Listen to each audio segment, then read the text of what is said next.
this is my story. It's funny now, but it wasn't funny at the time, let me tell you. I was away on a camping trip. I was on the way home. I'd had 10 days in Scotland, and you know, the trip had gone reasonably well, and it was our last night in the van. We travelled halfway home and decided to stop overnight. Locked the van up, and I'll just show you how I locked the van up. Press the power button. Just wait for it to come on.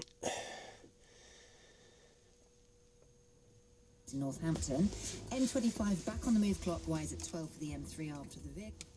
Right, we don't want that. Let's go to the settings and vehicle, exterior, opening and closing, scroll down to interior monitoring, turn the interior monitoring off, and then I lock the vehicle. When you press the right button. So all the doors, everything was locked, and then in the morning, I've got a little dog. It was, we got up and it was time to unlock the doors and let the dog out. Well, hereby lies the problem.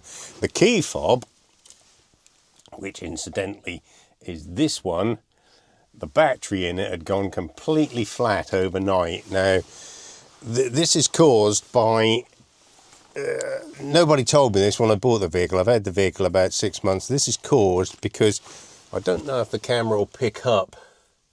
It might not pick up that little red light flashing. There's a little red light flashing there, which means the key fob is communicating with the vehicle. Now, where I live, my vehicle is parked one side of the house wall and I keep my keys on the inside. What I didn't realise was at the time that the key had been constantly communicating with the vehicle for the last 6 months, and while I was away in the vehicle for 10 days it had also been constantly communicating with the vehicle, and that particular night the battery had completely run flat. There was no indication that the battery was going flat. Usually you'd get a warning up on the dash, which I did, strangely enough, 2 days after I had this incident and replaced the battery in the key fob. It said the battery needed replacing.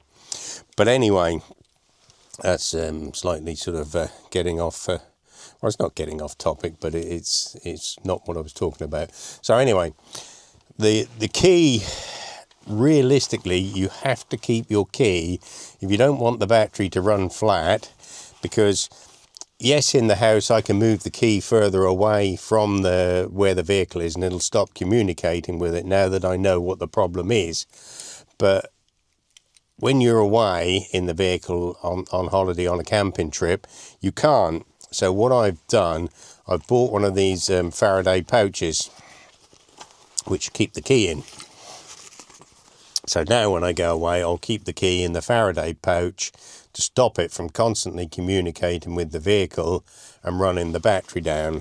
So let's get on with the story. So right, we're in the vehicle now and it's all locked up. So what I'm going to do to simulate the key fob failure is to put the key into the Faraday pouch, and now the vehicle is in the situation it was when I got up on that particular day. So first of all, you can't open the door. Spin that round.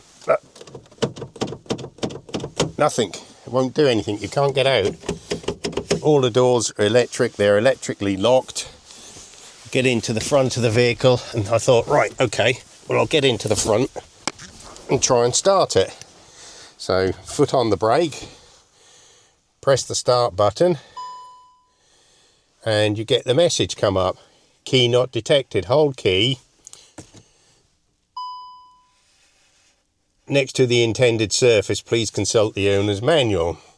Well, that's all very well, but what if you don't have the owner's manual? But fortunately, I did, and it was very difficult to find this information in the owner's manual, because as you can see, look, you can't get out, you can't open the windows, you can't do anything. You're locked inside, you're trapped in the vehicle. So anyway, I did read the owner's manual, and what I did, and I'll just take you through this, is I opened this side window there. Right, what I had to do was lean out of the window, put the key in the door, unlock it, and of course sets the alarm off. What the hell? But anyway, we could get out.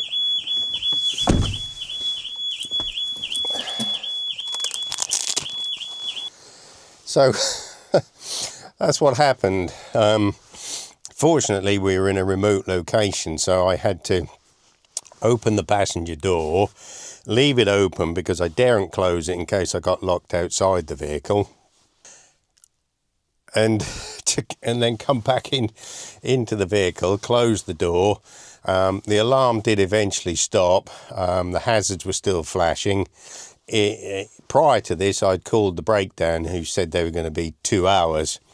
So anyway, I decided to have a look on the internet. So I get on the internet, and I found one or two sort of so-called solutions, but they weren't for this particular vehicle, of where to place the key. And then, of course, I remembered that I had the owner's manual, which I kept in the vehicle. And I managed to eventually find the position in the owner's manual that related to where to put the key.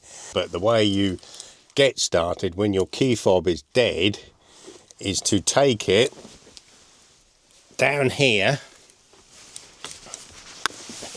There we go. There.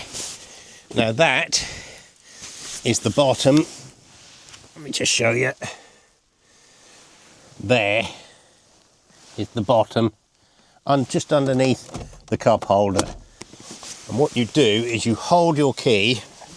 I'm not going to do it at the moment, but you hold your key again. You put your foot on the brake, you hold your key against there. This is the dead key fob, and the vehicle will start, and you'll be able to unlock it and everything. So that's what you do. That's the key position on this particular vehicle for a VW California Ocean 2025 multivan, sometimes called a T7 as well. So that's how you start it. It's foot on the brake. So just to recap, you hold it in the position on the panel, you touch the panel with the key, put your foot on the brake, and the vehicle should start and unlock. If it doesn't start, then press the start button and it will start. But that's what you need to do for this particular vehicle. And I can tell you, it was quite a relief to actually get that vehicle started by finding the correct position and doing what it said in the manual. But it was very difficult to find in the manual. We had a 5-hour drive home from where we were parked up for the night, and I didn't stop for the whole of that 5 hours. Fortunately, I had enough fuel on board, and I didn't stop for 5 hours because I daren't stop the vehicle in case I couldn't get it going again. And anyway, I got home, changed the battery in the key, and everything's back to normal again.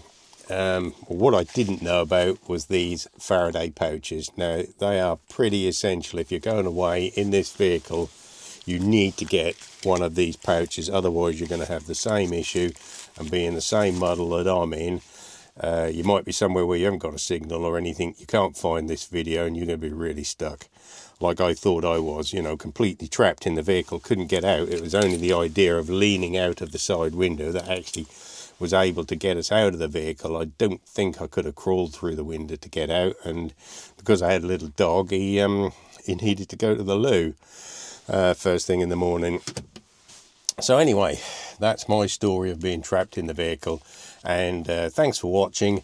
Hope you enjoy the video, hope it helps you. Don't get yourself trapped in the vehicle, get a Faraday pouch, and I'll see you next time.